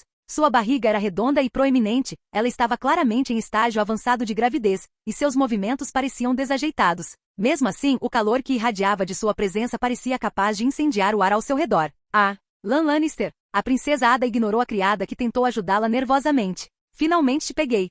Um portal de chamas vermelhas flamejantes se abriu no ar, e Keira Metis atravessou, com a cabeça erguida. O clarão repentino do portal alertou imediatamente os guardas próximos. O comandante das listras azuis Vernon Roche chegou às pressas. Metis, seu tom estava longe de ser caloroso. O que você está fazendo aqui? Sua Majestade emitiu novas ordens. A relação entre a feiticeira e o comandante das forças especiais claramente não era amigável. Keira nem se deu ao trabalho de demonstrar educação. No segundo seguinte, um brilho verde esmeralda brilhante brilhou ao lado dela. Roche instintivamente apertou os olhos por causa da luz, e então os abriu de repente. Duque Lannister, o que o traz aqui? Seu rosto visivelmente se iluminou de excitação. Lan não respondeu imediatamente. Sua mente parou por 2 segundos, como se estivesse absorto em algo que ainda estava processando. Então ele ajustou sua expressão e deu um leve sorriso, segurando o símbolo de Foltestotelstel. Esta operação em Velen foi algo que o rei Foltestotelstel e eu propusemos pessoalmente. Ouvi dizer que as coisas não estavam indo bem, então vim dar uma olhada. Esse tipo de assunto não deveria incomodar alguém da sua posição. Já que estou aqui, não vamos perder tempo debatendo isso. Lan acenou com a mão casualmente. E não se preocupe se o seu rei pode ficar descontente com a sua performance. Eu simplesmente não conseguia esperar. Vá em frente e me informe sobre a situação. Depois que o exército teve problemas em Velen, Roche foi enviado imediatamente por ordens reais. Após os contratempos sofridos pelas unidades avançadas, Roche percebeu rapidamente que completar a missão exigiria um guia local, alguém que soubesse como navegar pelo terreno único de Velen. O que eles não previram foi a ferocidade da população local. Velen era a província mais pobre de toda Teméria. Fora Gorsvelen e a ilha Tanned, o resto da região mal tinha algo que se assemelhasse a uma cidade propriamente dita. Era basicamente um aglomerado de vilarejos dilapidados, com poucos impostos coletados e governança praticamente inexistente. Muitas das vilas mais remotas de Velen ficaram profundamente desconfiadas de qualquer presença militar oficial. Na mente deles, disse Roche severamente, essas chamadas Damas da Floresta superam até mesmo Sua Majestade, o Rei. Em algumas das aldeias mais isoladas, é possível ver altares e símbolos para esses falsos deuses praticamente em todos os lugares. Mesmo quando não conseguem se alimentar, nunca deixam de oferecer tributos. E em lugares onde eles não conseguem se alimentar e ainda não podem fazer oferendas, Duque Lannister, você vai pensar que estou inventando isso.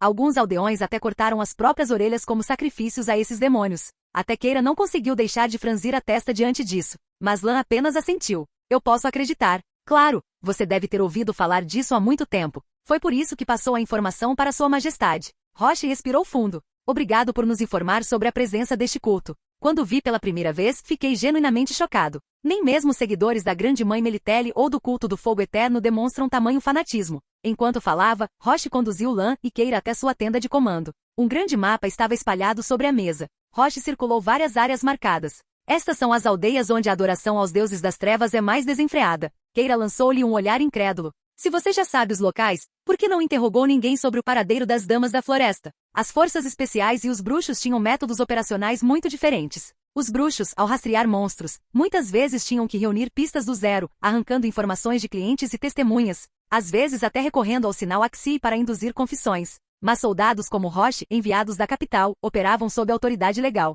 Se os moradores fossem suspeitos de ocultar informações, eles podiam prendê-los na hora. Nenhuma evidência necessária. Os Blue Strips não deveriam ser subestimados. Seus inimigos passados incluíam os Soyatael, que nutriam um profundo ódio racial pela humanidade. O que eles enfrentaram foi uma guerra em nível existencial. Mas ao ouvir a pergunta de Keira, o rosto de Roche se contorceu com uma fúria fortemente contida. Isso não deveria ter se arrastado tanto. Mas o senhor local, o Barão Serad, atrapalhou-nos. Ele alegou que os aldeões eram seus súditos, sua propriedade pessoal, e nos proibiu severamente de maltratá-los.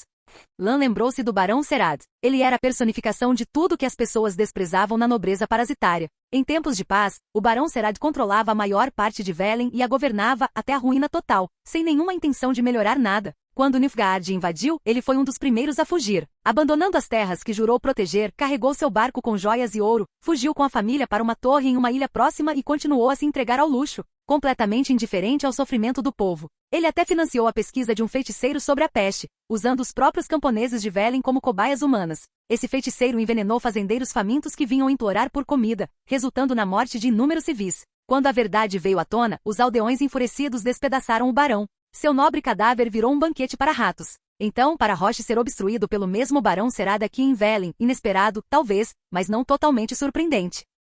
Como barão hereditário, Serad não poderia ser punido imediatamente a menos que cometesse um crime tão grave quanto traição ou insulto à família real. E mesmo assim, provas concretas seriam necessárias para silenciar as vozes poderosas de outros nobres hereditários no tribunal. Caso contrário, a agitação política resultante seria maior do que Foltestelteltestel poderia suportar. O que significava que Roche, apesar de ser um assessor de confiança, ainda era apenas um soldado sem título. Ele não tinha autoridade legal para tocar no Barão Serad. Ele faz vista grossa para o seu povo, não cobra impostos e os deixa adorar deuses sombrios como bem entendem, zombou Keira. Mas agora que você recebeu ordens reais para livrar Velen desses mesmos cultos, é ele quem está no seu caminho? O rosto de Roche se contorceu com uma frustração ainda maior depois de ouvir isso. Lan ficou de braços cruzados, batendo lentamente na parte superior do braço com um dedo. Ele já tinha mais ou menos entendido a situação. E sim, esse era realmente um problema difícil, para Roche. Mas e se fosse o Duque Lannister quem estivesse cuidando disso? Antes que pudessem continuar a discussão, uma voz gordurosa e desagradável soou lá de fora. Vernon Roche, tire seus homens da minha terra. Ouvi dizer que você até trouxe uma feiticeira com você. Aberrações que se envolvem com magia deveriam ser enforcadas junto com o resto dos monstros imundos. Uma comoção irrompeu do lado de fora, o som inconfundível dos Blue Strips colidindo com os guardas locais. Obrigado por assistir. Se gostou, deixa o like e inscreva-se. Quanto mais apoio, mais vídeos, e se possível apoie o canal doando no Pix do canal na descrição. Qualquer valor ajuda, assim o canal pode trazer vídeos de autores pagos, e novos vídeos são postados com mais frequência. Muito obrigado a todos, curtam o canal.